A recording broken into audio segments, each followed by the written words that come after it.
ప్రపంచంలోని అత్యంత నివాసయోగ్యమైన నగరమేది? ఏ నగరంలో నివసిస్తే ప్రశాంతంగా సంతోషంగా ఉండొచ్చు? ఇలాంటి ప్రశ్నలకు సమాధానమిస్తూ 2026 సంవత్సరానికి సంబంధించిన ప్రపంచ నివాసయోగ్యమైన నగరాల జాబితా వచ్చేసింది. ఎకనామిస్ట్ ఇంటెలిజెన్స్ యూనిట్ ప్రతి ఏటా ఈ ర్యాంకులను ప్రకటిస్తుంది. ప్రపంచ వ్యాప్తంగా వందలాది నగరాల్లో పరిస్థితులను అంచనా వేసి ఈ జాబితాను రూపొందించారు. ఈ ఏడాది కూడా ఒక యూరప్ నగరం ప్రపంచంలోని నంబర్ 1 స్థానాన్ని దక్కించుకుని తన ప్రత్యేకతను చాటుకుంది. అసలు ఆ నగరమేది? ఆ నగరానికి అంతటి గుర్తింపు రావడానికి కారణాలేంటి? మన ఆసియా ఖండంలోని నగరాల పరిస్థితి ఎలా ఉంది? యుద్ధాలు, అశాంతి వల్ల వెనుకబడి నగరాలు ఏవి?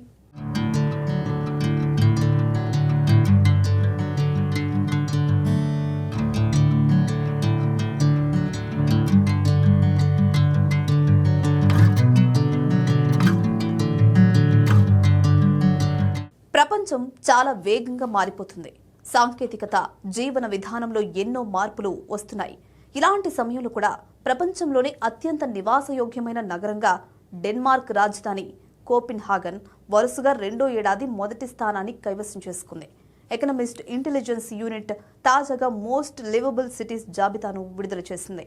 గతంలో వరుసగా 3 ఏళ్ల పాటు అగ్రస్థానంలో నిలిచిన ఆస్ట్రియా రాజధాని వియన్నాను కోపెన్హాగన్ రెండోసారి ఓడించి తన నెంబర్ 1 స్థానాన్ని నిలబెట్టుకుంది. ప్రపంచ వ్యాప్తంగా ఉన్న 173 నగరాల్లో విద్యా సౌకర్యాలు, స్థిరత్వం, వైద్య రంగం, మౌలిక వసతులు, సంస్కృతి లాంటి విభిన్న అంశాలను పరిగణలోకి తీసుకుని ఈ ర్యాంకులను కేటాయించారు. కోపెన్హాగన్ నగరం స్థిరత్వం, మౌలిక సదుపాయాలు, విద్య అనే 3 ప్రధాన విభాగాల్లో 100కి 100% పర్ఫెక్ట్ స్కోర్ సాధించి అద్భుతమైన రికార్డు సృష్టించింది. కోపెన్హాగన్ వరుస విజయాలకు అక్కడ లభిస్తున్న అద్భుతమైన ప్రజా సేవలు, సంస్కృతి, పర్యావరణమే కారణమని నిపుణులు చెబుతున్నారు. అమెరికా నగరాల విషయానికొస్తే న్యూయార్క్ నగరం ఈసారి తన స్థానాన్ని మెరుగుపరుచుకుంది. నేరాల రేటు తగ్గడం, ఉగ్రవాద దాడుల ముప్పు, స్థిరత్వం విభాగంలో న్యూయార్క్ మంచి మార్కులు పడ్డాయి. దీనివల్ల ఆ నగరం 3 స్థానాలు ఎగబాకి 66వ ర్యాంకుకు చేరుకుంది. ఉత్తర అమెరికా ఖండం మొత్తం మీద ప్రపంచ టాప్ 10 నగరాల జాబితాలో చోటు దక్కించుకున్న ఏకైక నగరంగా కెనడాకు చెందిన వాంకోవర్ నిలిచింది. ఈ నగరం అంతర్జాతీయంగా 9వ స్థానాన్ని సొంతం చేసుకుంది. ఈ ఏడాది ర్యాంకింగ్స్ లో ఆస్ట్రేలియా నగరాలు అద్భుతమైన ప్రతిభను కనబరిచాయి. ఆస్ట్రేలియా నగరం మెల్బోర్న్ ఒక స్థానం మెరుగుపరుచుకుని ప్రపంచంలోనే 3వ స్థానానికి చేరుకుంది. మరో ప్రముఖ నగరం సిడ్నీ ఏకంగా 6వ స్థానం నుంచి 4వ స్థానానికి దూసుకొచ్చింది. గత ఏడాది వియన్నాతో కలిసి 2వ స్థానంలో నిలిచిన స్విట్జర్లాండ్ నగరం జ్యూరిచ్ ఈసారి 3 స్థానాలు దిగజారి 5వ స్థానానికి పడిపోయింది. జ్యూరిచ్ వెనకాలే స్విట్జర్లాండ్కు చెందిన జెనీవా నగరం 6వ స్థానంలో నిలిచింది. ఆసియా ఖండం నుంచి జపాన్ ఒసాకా నగరం తన 7వ స్థానాన్ని భద్రపరుచుకుంది. ఆస్ట్రేలియాకు చెందిన అడిలైడ్ నగరం 8వ స్థానాన్ని దక్కించుకోగా జపాన్ రాజధాని టోక్యో 10వ స్థానంలో నిలిచి టాప్ 10 జాబితాను పూర్తి చేసింది. ప్రపంచంలో జరుగుతున్న యుద్ధాలు, భౌగోళిక రాజకీయ ఉద్రిక్తతలు నగరాల ర్యాంకులపై తీవ్ర ప్రభావాన్ని చూపించాయి. ముఖ్యంగా ఇరాన్తో నెలకొన్న యుద్ధ వాతావరణం గల్ఫ్ ప్రాంతంలోని నగరాల ర్యాంకులను భారీగా దెబ్బతీసింది. అక్కడ భద్రత, స్థిరత్వం తగ్గిపోవడంతో స్కోర్లు దారుణంగా పడిపోయాయి. ఒమన్ రాజధాని మస్కట్ నగరం ఏకంగా 14 స్థానాలు దిగజారి 123వ ర్యాంకుకు పడిపోయింది. కువైట్ సిటీ సైతం 12 స్థానాలు నష్టపోయి 105వ స్థానానికి చేరుకుంది. బ్రిటన్ నగరాలు గత ఏడాది అల్లర్ల వల్ల నష్టపోయినప్పటికీ ఈసారి మళ్లీ పుంజుకున్నాయి. బ్రిటన్లో మాంచెస్టర్ నగరం 52వ ర్యాంకుతో అత్యుత్తమంగా నిలిచింది. లండన్ 54వ స్థానం, ఎడిన్బర్గ్ 64వ స్థానం కంటే మాంచెస్టర్ మెరుగ్గా ఉంది.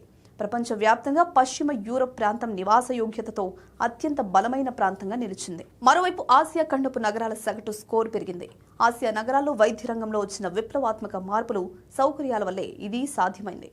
ముఖ్యంగా చైనా నగరాల్లో ఆరోగ్య సంరక్షణ పథకాలకు నిధులు పెంచడం, దీర్ఘకాలిక సంరక్షణ బీమా విధానాన్ని తీసుకురావడం వల్ల చైనా నగరాల ర్యాంకులు మెరుగయ్యాయి. చైనా ఆగ్నేయ ప్రాంతంలోని ఫుజౌ నగరం ఏకంగా 7 స్థానాలు ఎగబాకి 93వ ర్యాంకును సొంతం చేసుకుంది. చైనా ప్రభుత్వం ఆరోగ్య రంగంలో చేసిన పెట్టుబడులు అక్కడి ప్రజల జీవన ప్రమాణాలను పెంచాయి. ప్రపంచంలోనే నివసించడానికి ఏమాత్రం వీలులేని అత్యంత అధ్వాన్నమైన నగరంగా సిరియా రాజధాని డమాస్కస్ చివరి స్థానంలోనే కొనసాగుతుంది. యుద్ధ ప్రభావం వల్ల ఇరాన్ నగరం టెహ్రాన్ 164వ స్థానానికి పడిపోయింది. అదేవిధంగా ఉక్రెయిన్ రాజధాని కీవ్ నగరం 166వ స్థానానికి దిగజారింది. మిడిల్ ఈస్ట్లో భద్రతా లోపాలు, ఆసియాలో వైద్య రంగ పురోగతి పరస్పరం సమం కావడంతో అంతర్జాతీయంగా సగటు నివాస యోగ్యత స్కోరులో పెద్దగా మార్పు రాలేదు. ఆసియా నగరాల స్కోర్లు పెరగడం వల్ల ఇప్పుడు ప్రపంచ టాప్ 20 నగరాల జాబితాలో ఆసియాకు చెందిన నగరాలు 9 ఉన్నాయి. యూరోప్కు చెందిన నగరాలు 7 మాత్రమే టాప్ 20లో నిలవగలిగాయి.